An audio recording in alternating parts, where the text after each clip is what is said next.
Bismillahirrahmanirrahim.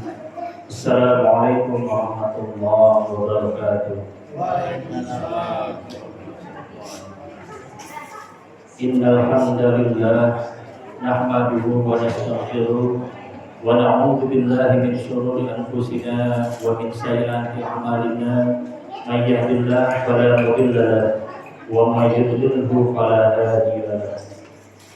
Alhamdulillahilladzi khalaqal mauta wal hayata liyabluwakum ayyukum ahsanu amala wa huwal azizul ghafur. Wassalatu wassalamu ala asrofil anbiya'i wal mursalin wa ala alihi wa sahbihi ajma'in. Amma ba'du. Qala Allah ta'ala fil Qur'anil Karim wa huwa asdaqul qa'ilin. A'udzu billahi minasy syaithanir rajim. Bismillahirrahmanirrahim. Wa idh qala Luqman libnihi wa huwa ya'iduhu ya bunayya la tusyrik billah inna syirka la dzulmun 'adzim. Wa wassayna al-insana biwalidayhi hamalathu ummuhu wahnan 'ala wahnin wa fisqaluhu fi 'amin an yashkur wal walidayni ilayhi al-masir. Jamaah salat tarawih masjid uswatun hasanah rahimahullah. Puji syukur kehadirat Allah Subhanahu wa taala. Ya alhamdulillah, pada kesempatan malam hari ini kita masih diberikan waktu, kita masih diberikan semangat, kita masih diberikan niat untuk sama-sama berangkat menuju rumah Allah dalam rangka menunaikan rangkaian kegiatan ibadah pada malam hari, yaitu Qiyamul Ramadan. Lalu salawat serta salam marilah kita aturkan kepada baginda Nabi Muhammad sallallahu alaihi wasallam. Semoga kelak kita mendapatkan syafaatul uzma dari beliau. Amin amin ya rabbal alamin. Ikhwani fillah, jika kita berbicara tentang hakikat seorang anak, sudah tentu anak akan mengalami berbagai fase dalam kehidupannya, akan bertambah usianya, akan semakin beragam sikap dan karakternya, sampai kemudian anak tersebut sudah menginjak usia dewasa dan dapat dikatakan sebagai pemuda. Maka saat itulah hasil pendidikan, hasil pergaulan, dan hasil pertemanan selama hidupnya akan dirasakan oleh anak tersebut. Dalam kitab suci Al-Quran begitu banyak kisah yang diceritakan, seperti kisah Nabi Ibrahim yang mengajak kaumnya berlogika menemukan Tuhan yang Maha Esa, kisah Nabi Yahya yang sejak kecil telah dikaruniai hikmah dan sikap yang bijaksana, kemudian kisah Nabi Yusuf yang menjadi pejuang kebenaran semenjak masa mudanya. Tak lupa kisah Nabi Ismail yang saat usianya masih muda belia juga begitu hebat dan sangat-sangat meyakini perintah Allah serta taat kepada ketentuannya. Dan salah satunya yang kita sering mendengarkan bersama yaitu kisah para pemuda Ashabul Kahfi, yaitu sejumlah pemuda yang mempertahankan akidahnya, keyakinannya semenjak mereka berusia remaja. Jamaah salat tarawih rahimahullah, hal ini tentu menjadi bukti bahwa masa muda merupakan masa yang vital dan penting serta sangat produktif untuk mengubah suatu keadaan tentunya.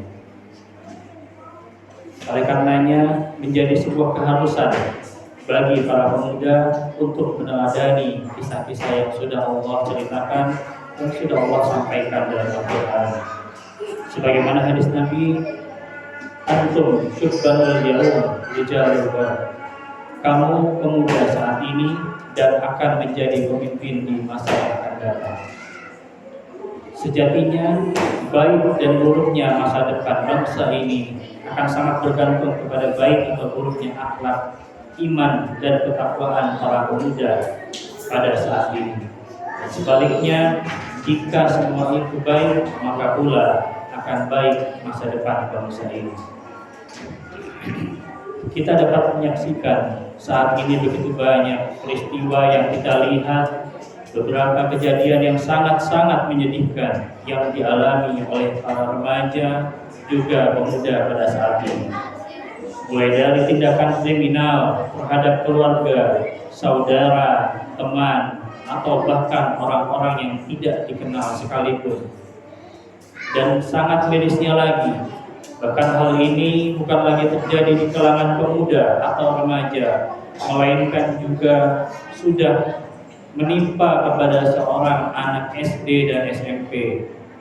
Dan informasinya antara lain, yang pertama di bulan Maret pada tanggal 4 Maret 2023, seorang anak SD di Sukabumi dilukai oleh sekelompok anak SMP hingga meninggal.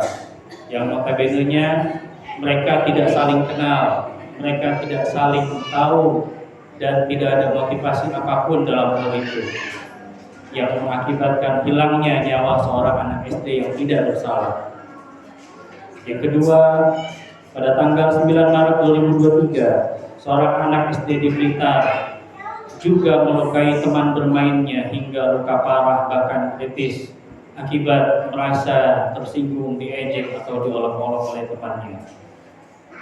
Dan selanjutnya pada tanggal 11 Maret 2023, lagi-lagi seorang anak remaja di Kabupaten Siak melukai ayah tirinya hingga tewas, hingga meninggal akibat pengaruh minuman keras atau minuman beralkohol.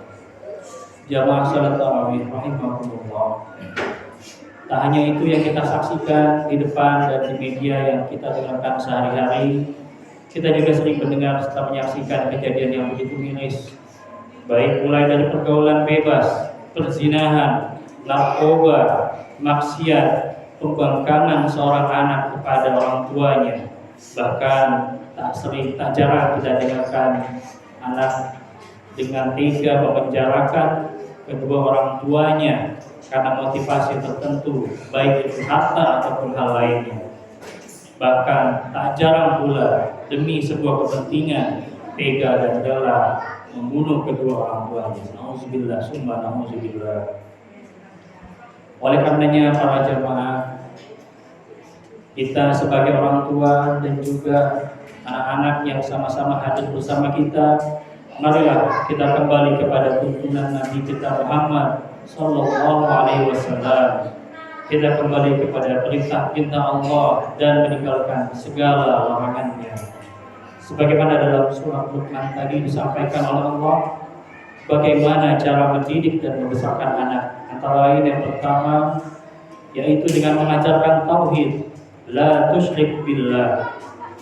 Bapak Ibu jamaah salat tarawih rahimahumullah, kalau kita bicara tauhid kepada seorang anak, ketika kita mengajarkan pendidikan tauhid sejak dini, maka tentunya akan berdampak padanya, pada anak itu ketika dewasa.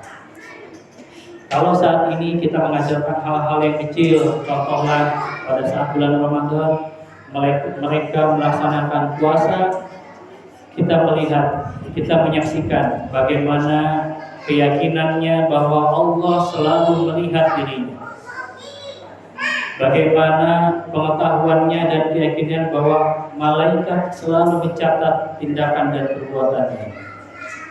Oleh karenanya, ketika anak tersebut dewasa, ketika anak tersebut semakin besar, maka insya Allah keyakinan yang sudah tertanam sejak dini, tauhid yang sudah dibenamkan oleh kedua orang tuanya sejak dini akan berdampak positif ketika mereka kelak menjadi pemimpin. Kita ketahui bersama, kita sering mendengar belakangan ini begitu banyak, salah satunya kejadian atau informasi yang kita dengar adanya aliran-aliran dana yang tidak jelas di kalangan para pejabat. Belakangan ini kita saksikan dari salah satu kementerian yang begitu memamerkan kekayaan, yang begitu dengan enaknya, dengan sombongnya memperlihatkan apa yang seolah menjadi miliknya, padahal tidak lain itu adalah sebuah atau sesuatu yang telah diambil yang bukan menjadi haknya. Inilah salah satu contoh tidak jalannya atau tidak berdampaknya tauhid sejak dini. Jadi ketika mereka telah mendapatkan satu amanah, ketika mereka mendapatkan satu jabatan, mereka tidak menerapkan tauhid, mereka tidak menerapkan keyakinan dalam dirinya bahwa Allah selalu melihat dan Allah selalu mencatat.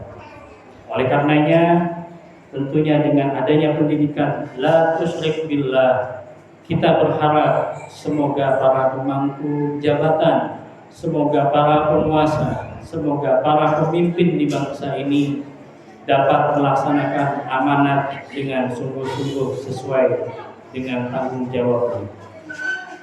Kemudian yang kedua, dalam surat Luqman sampaikan bahwa yang kedua yaitu berbuat baik kepada kedua orang tua atau birrul walidain.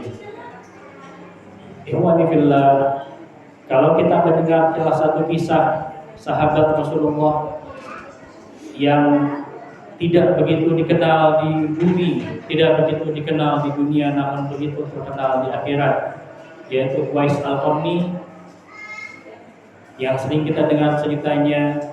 Sebegitu besar cintanya Uwais Al-Qarni kepada ibunya, sampai kita dengar kisahnya bahwa Uwais membeli seekor keledai, kemudian keledai tersebut digendong olehnya dengan menyusuri bukit dari bawah ke atas, dari atas balik lagi ke bawah, kemudian berulang terus berhari-hari sampai orang-orang mengira, sampai para sahabat mengira Uwais sudah kehilangan akal. Padahal seperti itulah tingkatan atau kecintaan pada ketinggian makom tertentu ketika anak sudah sangat-sangat menempatkan kedua orang tuanya atau ibunya. Karena diketahui setelahnya Uwais membeli seekor keledai tersebut. Ketika keledai tersebut besar, semakin berat, ternyata Uwais bertujuan menggendong ibunya untuk satu tujuan yang sangat-sangat mulia. Jamaah salat tarawih rahimakumullah. Dari kisah singkat tadi kita bisa melihat betapa ketika kecintaan seorang sahabat terhadap ibunya, bahkan dikira seperti orang yang sudah kehilangan akal, namun ternyata di balik itu sungguh-sungguh sangatlah mulia tujuannya. Mungkin kita semua belum sampai pada titik tersebut, belum sampai pada makom tersebut, belum sampai pada tingkatan begitu tingginya menempatkan posisi kedua orang tua atau bahkan ibunya. Jamaah salat tarawih rahimakumullah. Dari beberapa uraian di atas, kurang lebih seperti itulah yang dapat saya sampaikan. Semoga kita sebagai orang tua dapat mendidik dan membesarkan anak-anak kita sesuai dengan petunjuk Al-Quran dan As-Sunnah. Begitu juga dengan anak-anak kita yang kelak akan menjadi pemuda dan pemimpin bangsa ini, dapat memanfaatkan waktu dengan sebaik mungkin, kemudian dapat taat kepada Allah dan Nabi-Nya, menjalankan perintahnya serta meninggalkan seluruh larangannya.